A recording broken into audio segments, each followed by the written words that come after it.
जय महाराष्ट्र मित्रांनो, सर्व शेतकरी बांधवांसाठी एक मोठी अपडेट, मोठी बातमी आम्ही घेऊन आलेलो आहोत। तेव्हा व्हिडिओ शेवटपर्यंत नक्की बघा। काय आहे बातमी? तर पीएम किसान योजनेचा 19वा हप्ता लवकरच येणार असून सर्व शेतकरी बांधवांच्या खात्यामध्ये सरसकट पैसे जमा होणार आहे। या संदर्भामध्ये मोठी बातमी समोर आलेली आहे। खुद देशाचे केंद्रीय कृषी मंत्री शिवराज सिंग चौहान यांनी तारीख जाहीर केली असून त्यांची जी पत्रकार परिषद आहे आमच्या व्हिडिओमध्ये आम्ही टाकलेली आहे। त्या व्हिडिओ आपण शेवटपर्यंत नक्की बघावा। चॅनलवर जर नवीन आले असेल तर चॅनलला सबस्क्राइब करून नक्की ठेवा। तर पीएम किसान योजनेसंदर्भात मोठी अपडेट अशी आहे, अनेक दिवसापासून शेतकरी बांधव वाट पाहत होते कधी येणार पीएम किसान योजनेचा हप्ता। तर आतापर्यंत एकूण सर्व शेतकरी बांधवांच्या खात्यामध्ये 18 हप्ते आले असून 19वा हप्ता आता लवकर त्यांच्या खात्यामध्ये येणार आहे।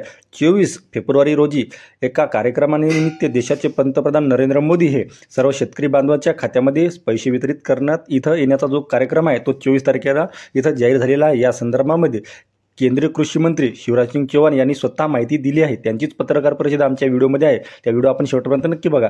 आता ज्यांना एकूण 18 हप्ते इथं मिळाले आहेत त्यांच्यासाठी 19वा हप्ता जो येणार आहे तत्पूर्वी आपल्याला पुन्हा एकदा शासनाने प्रत्येक वेळी शासन सांगत असतात की केवायसी करा, केवायसी करा। तर या संदर्भात अशी अपडेट आहे की काही शेतकरी बांधवांचे इथं जे आहे त्यांना आधार शेडिंग प्रॉब्लेम आहे, तर त्यांना पुन्हा एकदा केवायसी करणे बंधनकारक आहे। त्यांना 19व्या हप्त्यासंबंधी अडचणी येऊ शकतात। तत्पूर्वी राज्यातील शेतकरी बांधवांसाठी एक धक्कादायक आणि मोठी बातमी, मोठी अपडेट अशी म्हणता येईल। पीएम किसान योजनेचा 19 हप्ता आपण वाट बघतोय, परंतु राज्यातील शेतकरी बांधवांसाठी धक्कादायक बातमी अशी आहे की 1 रुपयामध्ये जी पीक विमा योजना होती त्या योजनेमध्ये महाघोटाळा झाला असून आता ही योजना बंद करण्याच्या मार्गावर शासन आहे। मोठ्या प्रमाणात घोटाळा झाला, यामध्ये आता समिती नेमण्यात आली असून समिती चौकशी करत आहे। आतापर्यंत राज्यामध्ये एकूण 96 जे सीएससी सेंटर आहे यांच्यावर कारवाई केली आहे। त्यांनी बोगस अर्ज इथं भरले होते, त्यांच्या अंतर्गत अनेक लाभार्थ्यांनी बोगस अर्ज करून लाभ इथं घेतला होता। म्हणजेच महाघोटाळा जो झाला इथं खुद राज्याचे कृषी मंत्री यांनी सुद्धा सांगितले। त्यांच्या संदर्भात आपण माहिती बघितलेलीच आहे। त्यांनी जाहीर केले की राज्यामध्ये कुठे ना कुठे मोठ्या प्रमाणामध्ये घोटाळा झाला आहे। तर शेतकऱ्यांसाठी एक अत्यंत धक्कादायक बातमी म्हणता येईल। छोट्या शेतकऱ्यांना, खास करून जे अल्पभूधारक शेतकरी बांधव होते त्यांच्यासाठी 1 रुपयामध्ये पीक विमा योजना ही एक लाभदायक होती। या अंतर्गत अनेक शेतकरी बांधव या योजनेचा लाभ घेत होते। मात्र आता कुठे ना कुठे या योजनेला इथं खिंडार पडली आहे आणि योजना ही बंद होण्याच्या मार्गावर आहे। तत्पूर्वी महाराष्ट्र राज्यातील शेतकरी बांधवांसाठी सांगायचं झाल्यास तर पीएम किसान योजनेचा जो 19वा हप्ता हे तर येणारच आहे, परंतु तत्पूर्वी आता महाराष्ट्र राज्यातील मुख्यमंत्री सन्मान निधी योजना याचा जो हप्ता आहे हा सुद्धा वेटिंगवर आहे। अनेक दिवसापासून याची सुद्धा आपण वाट पाहता। तत्पूर्वी काय म्हणाले केंद्रीय कृषी मंत्री आपण ऐकूया। किसानों का टैलेंट और सरकार की जितनी रुचि है और गंभीरता है खेती को आगे बढ़ाने की, उसको ध्यान में रखते हुए प्रधानमंत्री जी के नेतृत्व में कृषि विभाग भारत सरकार का उनको पूरा सहयोग करेगा। एक और प्रसन्नता का विषय है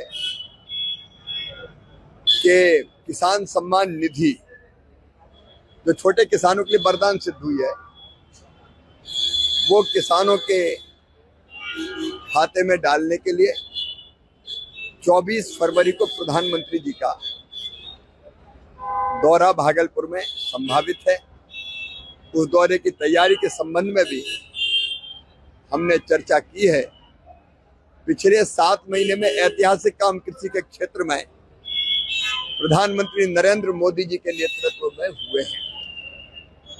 वो काम चाहे उत्पादन बढ़ाने के हो, उत्पादन की लागत घटाने के हो, किसान को ठीक दाम देने के हो, या फिर कृषि का विविधीकरण हो, या फिर जैविक और प्राकृतिक खेती हो, हर दिशा में काम हो रहा है।